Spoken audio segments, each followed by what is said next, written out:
ner malaken yam ka nas dialtin kontin lianka rwine gwasame ka Nuer online TV channel to kon ke update mi bana lien gwasame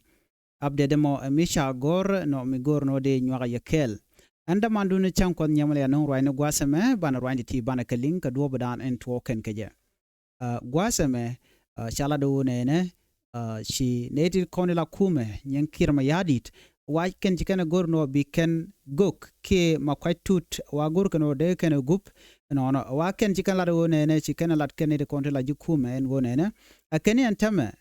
makwai ken nuori ke ngwan nuori wari al karodi ne ka re duar shal ka yut gor kano bi ken apanal bi ken mak so na me mi jikan lat akeni ne tin konte de kel ka makwai tut la ngwan nuori akeni panken ene tin kontin chungkel ke Dr. Riek machar namo amelat kenen tama aro jame michi kuma jala da kenen na kene de ne nueri no kenen tama chigoro de reale ka nueri use no tin chungkel ke kuma spele ayo wa chigoro reale ka no ke wooden shal ke makwai tut ko waken isi ken rodian mobilize ke chori alaka logor ken o ede ken kode ken kapka panal state no ineti matken kel ke Dr. machar ken cha kan information mo ku kan logor no de wooden shal ke makwai tut ko wa gor ge en go jen de jam tiat ke de jam mo ke yo ko jen da mandana le daraja kapchong ajom ken la te gwasame according to local authorities we ke jonglei state kayut county keneshi ngwana nueri sharudien realeka kayut dorochalga magog village a part of PG county ka wa kenjel ke Nuer special leader urishal ke makwajone makwai tut kor wa ken gor keno ede ken apnal de ken yuan mach na me e report munong ke kume kirm yadi so raja dana lat ken gwasemene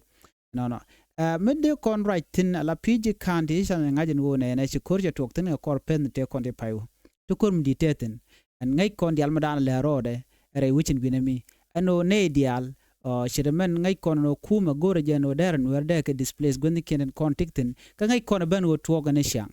so mishit ken men tam right kon ke kwide me ajen muku kan war gala gorge je no gorke no de ken makwai tu de ken kok nona wa kume spela yo no ko konin ten pai wa chero de aleka chere ngai kone lat ke je kume no chi Dr. machar chero de aleka so ko kuje montame la kume spela yo charen mat ken Nuer wa ami ki ken je chen bor so gor kano biken malakal ki apnal biken mak dorashal ke PG ke jen gwa dano tikitin so mugu ikone la tok de ko la no kume gore jeno dere no tanke dere ka silent ko chike jodi chike de to ke chike de right no mo ngai kon dialen go lat ke je kume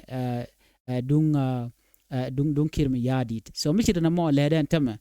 ku kon la rodan ler no ne alamal mu gorge jeno be ben la tok den de kirmi yadi dere jo la public voice na gorge no de link de ken link ko jen rob dan mal ben ge je simal che ben lora bang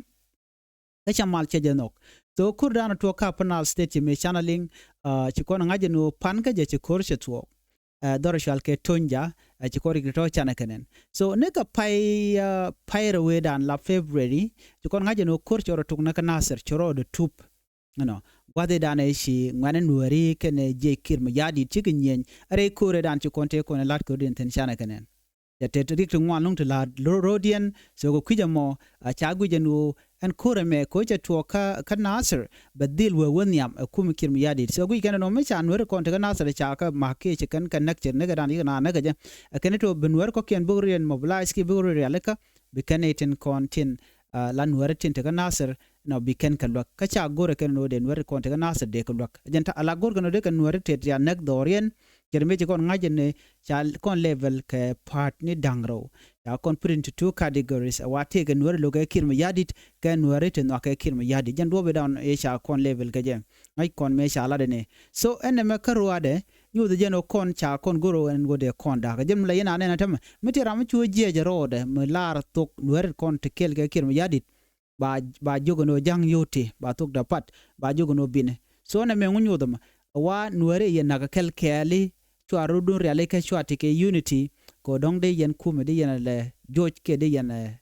doy ke ta dan de yen gwi ke jamone so ajen me le rode en tamaka ke akene me ja joja gwan wone na chin nueri chi uren realeka kata dan lat kene ja karamadan ngui ken go nang nueri niam wa jen wuri shal kame makoy tut so ken makoy tut chine gorno bero de jk ben nueri be ka realeka so mele ro den tama ka kuje mone ken me chine gor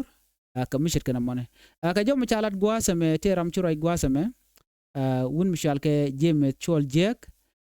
youth county commissioner yala de wonena jene makoy tut jene che ngwana nueri che gari alaka wuri chale jem chol jek wa youth county commissioner so ngai konit kon te kel ke kin yadi sol gana goro bukan nueri bukan ga gwany no wa jen chero de alika ka che ngwana nueri che kala gwa kel jem chol jek no mo mran nueri you see nuer gonye nuerin koken che togo no chala ro makwai tudiri al ro de ka ken ngana nueri che jomo che la de ko kan bukan kur bukan nan ka penal ka jo ran che lat gwasame jene en makwai tut tema chene dial che real ka gwadamo che chular no ne I had to cancel my mission in Juba to return to Ayod on 31st July 2025 gwade daniche en gude me che ngadre che cancel en gude shal ka me jeme chol je ko jene we ka Juba but cho goro bolo ka yode ko tene te kwa realekatin tishwal ka tila ngwane nuere ka gurga jeno bu kor mo bal ro la den gwata mane so mi shit kana me shi kana la no shi kume no me la kume mangai kone okay sorry shi kume men la kume doctor machar cho da mat kel ke kan spiritual leader kana mo shi kana gor kana nuere kana ka goli mite nuer michro de jech badil gorno ba wide baje dueche jem nen yan tam nuer michigan ngaje no te nuer bumbum ba ngor nuer baje gorno baje lele baje mu kerek ibenetin kona shunga kirmi yadi de tam they are not safe de kon laron kode run mi ro de jeje to wi kan nueri wi ga jogo no cha kon lel ne ke cha lel ne no baje lel the same way in lat ken tam ka kan ne kon ti la nueri ka dakre machar so jiram bumbum mo cha bu gorno bu nuer bi kelwak mi cha changa jeno jenti ke follower ke tene to gorka ji baji del gorno baji dwaj pin so na me amela ro den tama na me e update mit de gwano de yana link ta da nan shi kuma kirm yadi chori ale keje ko benetin kon tin lan nuere okay en gwad chori ale katinoni mede ka ren mat keje be karamada na ka be ken le gwi ke do brande ken gwi keje ke de nyen keje baji gorno ba der ba dwaj pin so wuri shal ka me chol jen chol jek jemi chol jeram dan la commissioner cha jola no gwazmen jen chol condemn makwaj move and said he was unable to stop him. I sent him to a delegation over a month, but he only lied about his intention. He recently made it clear to one of my delegation leader called Tut Kwer that he will only be stopped by the release of Dr. Riek Machar. He revealed, I'm convinced that he is ready to attack, but he is still far from PG because he will first have to go to areas of Paijil and Noranyang, attempt to contact Ayud SSP Commander John Matwet and Makwai Tut were futile. So right now, we shall let you all again, Jaroi Kam Makwai Tut. Chema Makwai Tut Jogono Jin Chu Kor. No, Chema Makwai Jogono Muguri no Biaka Pinya Lo Chanbo Kora, Luɔnyɛ Dr. Machar. Men bia peno wa kore nemi cha Dr. Machar cha jo kon lun cha jo mo cha jo kwen so me de ko lar no makwach ko jena nuer me ngaje no nuer shuke so ngaje je la togo mandana latke ngaje je ajen bugu na tama gure jen go chaje la move de manana lede chaje bugur no baje yer so jen dana tok so cha makwai gom cha jogo no jina di lo jok ko gone no jin bi road watch ka system ledene batega jogono